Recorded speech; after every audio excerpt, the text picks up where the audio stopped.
કૃષ્ણ. હું છું યાદકી લાડો. તો બધા લોકો ફરિયાદ કરે છે કે કેટલા દિવસ થયા વિડીયોઝ નથી આવતા. તો હવેથી અમે દરરોજ વિડીયોઝ રેગ્યુલર કરવાનું ટ્રાય કરીશું. પણ એની પહેલાં આજે છે બીજ. તો બધાને બીજના પાવન પર્વની ખૂબ ખૂબ શુભેચ્છાઓ.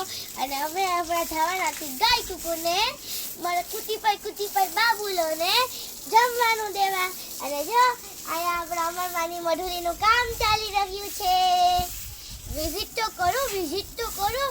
અને હજી એક ક્યુટીપાઈ છે અહીંયા છે. અહીંયા આવો. આ મારા મમ્મા છે. હા, તો અમે તો બીજ બહુ જ મજાની સેલિબ્રેટ કરશું. અને જો કોઈને ખબર પડી ગઈ હોય કે આજે બીજ છે તો આશ્રમે પધારી જાજો. જય મા અમર.